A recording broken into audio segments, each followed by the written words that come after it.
महिना आपले जस्ट हे तुम्हाला माहिती असावं म्हणून दाखवलं की बाबा एलिनो काही फक्त एक 2 वर्षाने किंवा 3 वर्षाने असे येत नाही, तो रॅन्डमली केव्हाही 10 वर्षामध्ये येतो. त्याचं काही स्वरूप बदललेलं असते.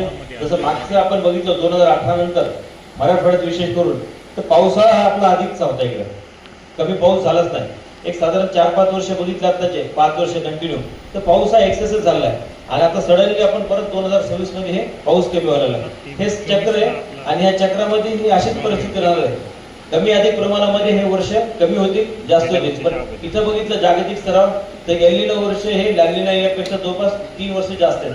आपण विचार केला तर 28 वर्ष साधारणतः एलिनो इयर. नेक्स्ट याचं ग्राफिकल प्रेझेंटेशन. नेक्स्ट आता एलिनो वर्षामध्ये आपले जो मराठवाड्याचा विचार केला आपल्याला तर कशा प्रकारचा पाऊस कुठल्या कुठल्या जिल्ह्यामध्ये असतो. साधारणतः आपल्या 8 जिल्ह्यामध्ये महिन्यावर जर बघितलं आपण ह्या जून जुलै ऑगस्ट सप्टेंबर मध्ये तर याच्यामध्ये पहा सगळ्यात कमी पाऊस आपल्याला धाराशिव डिस्ट्रिक्ट मध्ये येतो. साधारण 30% त्याचा डिफरन्स असतो. आणि त्याच्या खालोखाल लातूर असेल, नंतर लातूरच्या नंतर साधारणतः जालना, हे जे 3 जिल्हे आहेत त्या 3 जिल्ह्यामध्ये सगळ्यात डेफिशियंट पाऊस आहे.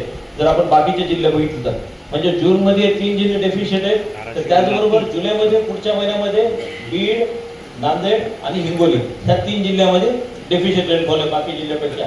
म्हणजे प्रत्येक जिल्ह्यामध्ये असं नाही की ज्या जिल्ह्यामध्ये जून मध्ये डेफिशियंट येते पुढच्या जिल्ह्यामध्ये तिथं डेफिशियंट, असं काही नाही. ते स्वरूप कंटिन्यू चेंज होत आहे.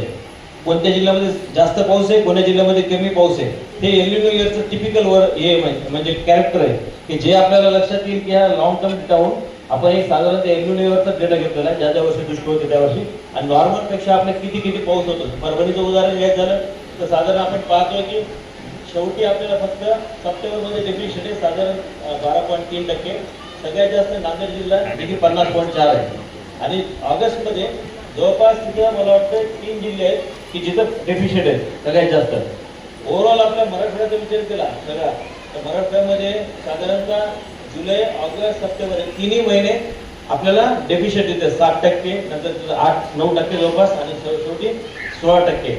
हा आकडा बघायला फार छोटा जरी वाटला तर शेतीमध्ये नियोजन करताना शेतीमध्ये आपण पीक पिकवतो त्याच्यासाठी फार मोठे डेफिशियंट आहे.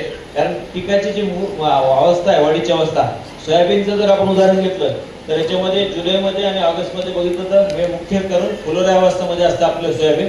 आणि तिथंच जर का अशा प्रकारचे मोठं डेफिशियंट आलं तर पिकाला हा मोठ्या प्रमाणात नुकसान होतंय.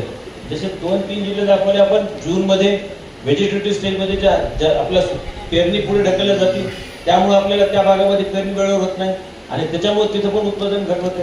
म्हणजे हे लागवडीपासून किंवा पिकाच्या वेगवेगळ्या अवस्थेमध्ये आपल्याला हे दुष्काळाचा सामना करावा लागतो. पण त्याच्यासाठी आपल्याला अगोदरपासून कोणकोणते उपाययोजना करायचे. आपल्याला माहिती की आपल्या कृषी विद्यापीठामध्ये बऱ्याचशा ज्या टेक्नॉलॉजी डेव्हलप केल्या त्या टेक्नॉलॉजी आपल्याला हवामानपूरक आहे. त्याचा आपल्याला यावर्षी व्यवस्थितपणे याचा उपयोग केला तर निश्चितप्रमाणे काही प्रमाणामध्ये आपण याच्यामधून मात करू शकतो. पुढे